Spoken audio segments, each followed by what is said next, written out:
Hi hello నమస్తే friends. మరి ఈ రోజు మనం ఒక ప్రాంతంలో ఉన్నాము. హైదరాబాద్ సికింద్రాబాద్ జంట నగరాలే కాదు, తెలంగాణ రాష్ట్రం నుంచి ఖండాలుగా విస్తరించి ఒక ప్రాంతం అయితే చాలా ప్రఖ్యాత గావించింది. మరి ఇటు ప్రఖ్యాతి గావించినటువంటి స్థలంలో మనం ఉన్నాము. మరి ఆ స్థలం మరేంటో కాదు, ఖైరతాబాద్ వినాయకుడు. మరి ఖైరతాబాద్ వినాయకుడు గత 71 సంవత్సరాలుగా ఇక్కడ కొలువు తీరి ఉన్నాడు. ఒక్క అడుగుతో మొదలుపెట్టి నేడు ఇంత ఈ 70 అడుగులకు చేరినటువంటి వినాయకుడి యొక్క హైట్ ని కొన్ని నిబంధనల కోసమని తగ్గించడం జరుగుతుంది. గత 2 సంవత్సరాల నుంచి ఒక్కొక్క అడుగు తగ్గించడం జరుగుతుంది. మరి అట్టి ఖైరతాబాద్ వినాయకుడి గురించి పూర్తి కథనం ఈ రోజు మనం తెలుసుకుందాం. మరి ఈ సంవత్సరం గత సంవత్సరం ఎలా ఉంది, ఈ సంవత్సరం ఎలా ఉంది అనేది పూర్తి వివరాలను మరి ఇక్కడ ఉన్నటువంటి నిర్వాహకులను, మరి అట్లే కాకుండా ఇక్కడ ఉన్నటువంటి నిర్మాణాలను కూడా మనం మాట్లాడుకుందాం. రండి ఫ్రెండ్.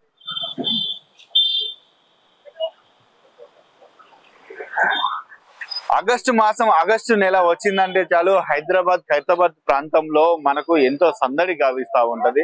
మరి ఇప్పటికే ఆల్రెడీ ఆ ఖైరతాబాద్ వినాయకుడికి సంబంధించినటువంటి ఏర్పాట్లు అనేది నిర్వాహకులు మొదలు పెట్టారు. ఆల్రెడీ చందాలు అనేది సేకరించడం జరుగుతూ ఉన్నది. భక్తులు తమ ఇష్టంతోని వాళ్ళకు తోచినంత చందా అనేది వాళ్ళు సమర్పించుకుంటా ఉన్నారు. ఏదైతే ఖైరతాబాద్ వినాయకుడు మనం ఒక్కరితోని కాదు, సమస్త ప్రజల నుంచి తీసుకున్నటువంటి చందాతో నిర్వహిస్తారు. కాబట్టి ఇక్కడ ఆల్రెడీ ఈ ఖైరతాబాద్ వినాయకుడికి మరి సమర్పించుకునేటువంటి చందాలు తీసుకోవడం జరుగుతూ ఉంది. మరి ఈసారి మనం చూసుకున్నట్లయితే ఖైరతాబాద్ గణపతి విగ్రహం యథావిధిగానే రాజస్థాన్ ప్రాంతం నుంచి తీసుకొచ్చినటువంటి బంక మట్టితో తయారు చేయడం జరుగుతూ ఉన్నది. మరి ఇటు బంక మట్టి ప్రత్యేకంగా రాజస్థాన్ నుంచి తీసుకురావడం జరిగింది అని చెప్పి పనిచేస్తున్నటువంటి వర్కర్ల ద్వారా మనం తెలుసుకోవడం జరిగింది. ఈ బంక మట్టిలో ఈ డ్రమ్ములో వాళ్ళు తీసుకొచ్చినటువంటి బంక మట్టిని ప్రత్యేకంగా ఇది సిమెంట్ కాదు, పర్యావరణానికి ఎటువంటి హాని కలిగించకుండా మనం చేస్తున్న పర్యావరణాన్ని ఇదేంటి బ్రదర్? మట్టి అండి, బంక మట్టి. మట్టినా సిమెంట్? వైట్ సిమెంట్ మట్టి. అవునా? ఎక్కడి నుంచి తీసుకొచ్చి ఉంటారు ఈ మట్టిని? ఏంది అసలు మనం చూస్తున్నట్టయితే మీరు చెప్పినట్టు మట్టి మామూలుగా లేదు, ఇది ప్రత్యేకమైనటువంటి మట్టి. ఎక్కడి నుంచి తీసుకొచ్చి ఉంటారు? రాజస్థాన్ నుంచి. ఓకే. ఎంతమంది పనిచేస్తా ఉన్నారు మీరు రాజస్థాన్ లో? ఇక్కడ తెలంగాణ. ఓన్లీ ఈ రోజు ఇక్కడ పని కోసం వచ్చారు. ఓకే. మరి రాజస్థాన్ నుంచి తీసుకొచ్చిన ప్రత్యేకంగా రాజస్థాన్ ప్రాంతం నుంచి తీసుకొచ్చినటువంటి బంక మట్టితోనైతే మరి పర్యావరణానికి కానీ కాలుష్యానికి కానీ నీటి కానీ ఎటువంటి కాలుష్యం కలగకుండా వారు బంక మట్టితోని తయారు చేస్తా ఉన్నారు.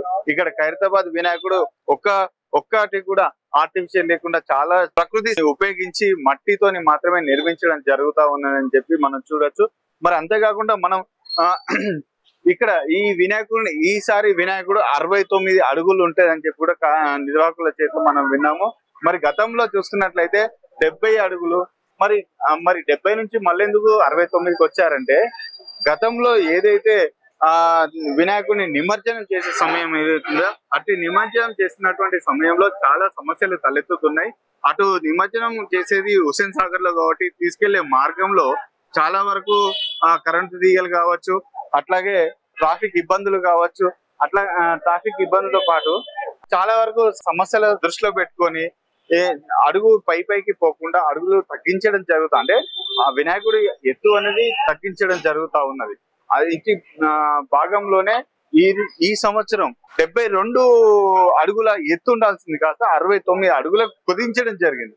ఒక్కసారి గణపతిని చూసినట్లయితే ఈ పాదాన్ని చూడండి. ఈ పాదం ఇంత పెద్ద, ఒక్కొక్క పాదం నిజంగా సుమారు నా చెయ్యి ఎంత పొడుగుంది.